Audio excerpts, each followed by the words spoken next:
So picture this, I just finished one of my feedback streams and I'm just listening to music for a bit when I look over on my Ableton screen and see something interesting in the analyzers. So this is actually what happened to me. I was listening to the Bliss remix of Drumville by Freedom Fighters and Modus, and this is what I saw on my analyzer.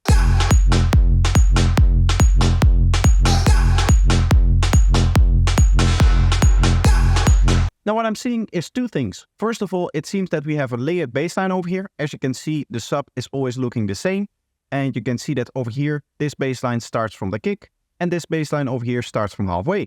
So I think what Bliss did to create this kind of pattern where the sub bass is always the same and the higher harmonics are different is to have two different patches. The other thing that I seem to see is a little bit of this thing over here, where you can see that we have this stable pitch and then it just drops down to a different stable pitch. Now this can mean a couple of things. First of all, it can mean that the kick is actually doing that the kick is staying in one position for a part and then going down to a lower frequency later. But it can also be the case that this analyzer is just wrong and that is not exactly what is happening. Because these analyzers aren't fully precise, and that is one of the things that I want to tell you. When it comes to discovering this kind of stuff, analyzers are very useful, but they only work to a limited extent, in the sense that you can see certain information on there that is displayed in a way that doesn't actually make sense. For example, I highly doubt that any Psy producer would actually make a kick drum that is at one pitch and then at the halfway point actually moves down in pitch as one single sine wave.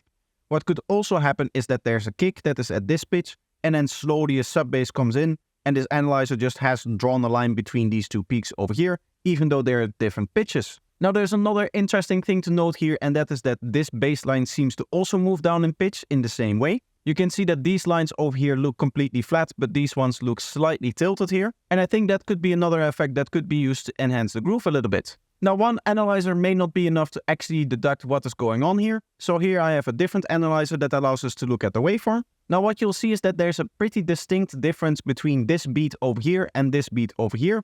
In that here you can see that there's a clean sub bass that here transforms into the higher harmonics, whereas over here the higher harmonics seem to come in much earlier. So now we have collected a lot of information about this particular bass line. Let's experiment a little bit to see if we can get a similar effect. Because at the end of the day, this is one of the ways that we learn music production, is just to experiment with these kind of things. Sometimes whip up an analyzer, see what another artist is doing, and see if there's anything interesting that you can do with that. So since I know that I probably want to separate the sub bass from the other harmonics, that is the first thing that I want to do here. I'm just going to remove the sub bass from here. Now what I would like to do is be able to trigger this with the same MIDI, which we can do because we can automate the pitch bend inside of Serum. So what I'm going to do is I'm just going to duplicate over a Serum here. And now that we have a new Serum, we'll just open up a sine wave here, which is going to act like our sub bass. Now I already have a kick drum in here, which we can immediately start playing.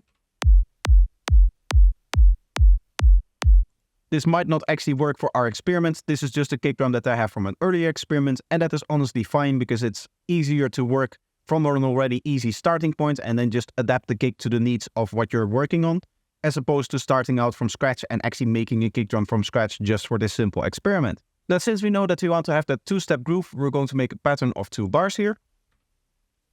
And we're going to play in a note. Right now we're triggering a note of 2 beats at F0, as you can see over here. And you can hear that both serums are activating. We both get the sub bass as well as the higher harmonics. Now for the higher harmonics, I would like to introduce a little bit of a phase shift in here. The way that I'm going to do that is from my bass tables pack. I'm just going to search for a curve that I like.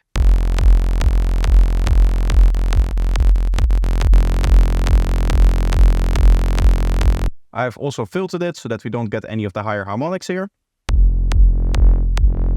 And now we can make our pattern, which you can do by setting this to 1/2 here. And to emulate the groove, we probably want to do a modulation that looks like this, and then plucking down here again.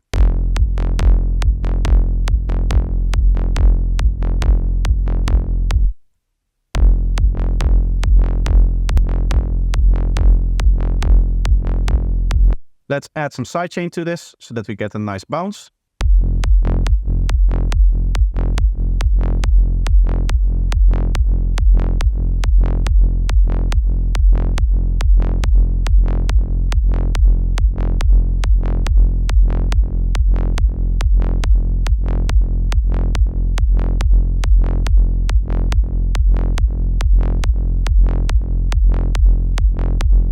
Now let's take care of the sub bass, which is of course in this other patch over here. Again, we probably want to have some side chaining, but this one is probably going to be a little bit tighter to the kick. Let's see what that does.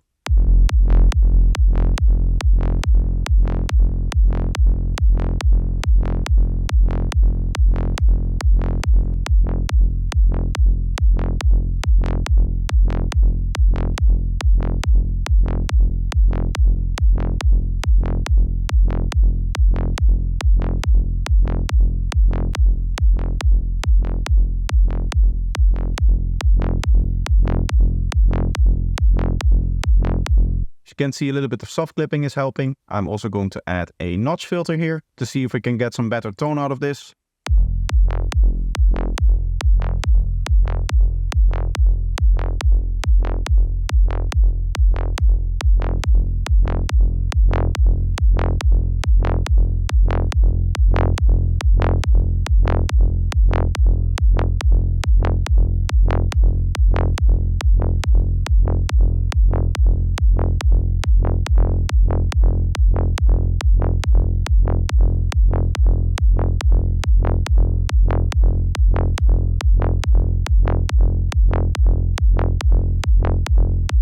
Now, if we want to implement that slight pitch shift, all we have to do is go in here and automate the pitch bend slightly. This is going to be the pitch bend, of course, of the higher harmonics patch.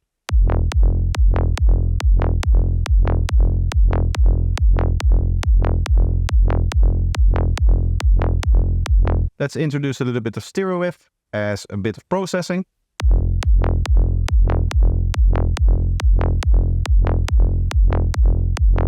I know my last video was about the technique where I used stereo field from an oscillator, but really I couldn't be bothered implementing that in this patch, to be honest. Because at the end of the day, we're just experimenting here. We're just trying to find something interesting that we can maybe take from this idea and implement in our own productions. Because when it comes to this, what you may notice is that I'm not actually trying to recreate the bass itself. I'm not going for the same sound here. I'm not going to go for maybe even the exact same idea if I'm done with this experimentation. Because at the end of the day, the real cool thing about music production is hearing something, seeing where you can adapt it, and then implementing that, as opposed to just implementing the ideas that you heard. We have been given this gift of creativity that we're able to use, and where we're able to invent new things, invent new ideas inside of music, and therefore we should use it. That doesn't mean that we cannot take somebody else's idea as a starting off point. It just means that we shouldn't stop there. So what is one of the things that we can do? Well, we can change the groove a little bit. Maybe let's add some extra plugs to it with use of another LFO here. This way you just have these two separate and they're easier to control.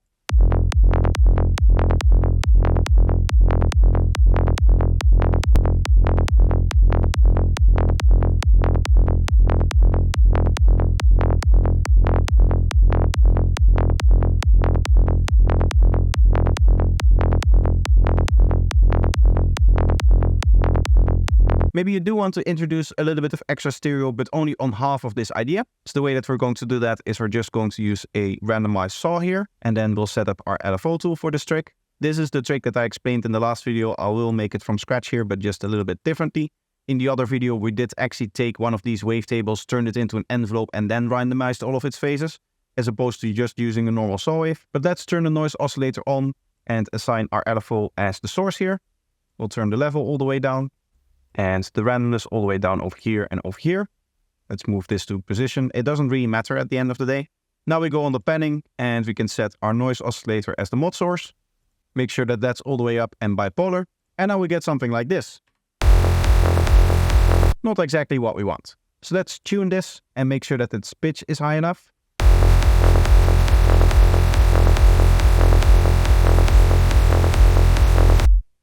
And now we can assign the same modulations over here. So we're first going to push this through the filter, and then we'll assign the volume as well, which is this thing over here. As I said, we only wanted this effect to happen on part of the sound, so let's set that up now. We can actually again use the same LFO that we set over here. Let's set this to 1/2 bars. I probably need to move this a little bit later, and then we'll have it go up over here instead. That way it's going to be in line with everything else that we're doing, and we can just set it over here as the aux source to the modulation of the volume of oscillator B.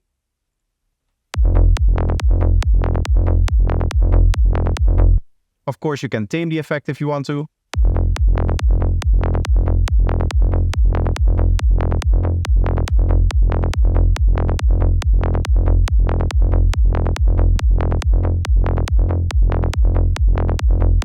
And as you can probably tell, that last idea is very different from the idea that we started out this experiment with.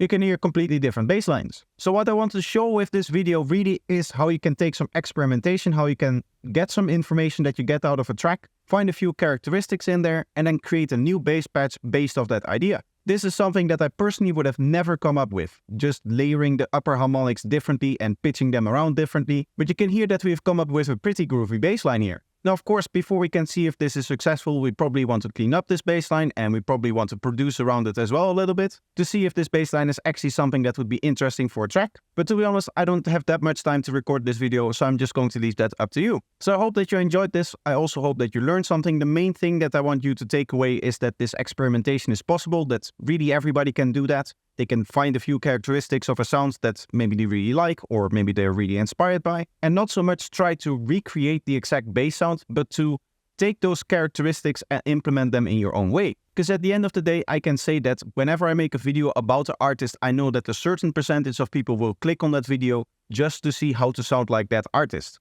But to be honest, that's never going to really get you anywhere. Because at the end of the day, finding your own sound is the thing that matters. You shouldn't be walking behind another artist just kind of picking up all of the crumbles that they leave behind and using that in your own music exactly like they did, but just take the characteristics of some of the sounds that you like and write your own music around that. So that's going to be it for today. I hope you enjoyed this video. Let me know if you did by leaving a like and make sure that you're subscribed. Another way to support this channel is by checking out some more of my content, so I'll leave 2 videos up on the screen right now for you to choose from. So just pick one and enjoy, and I hope to see you in the next one. Bye bye.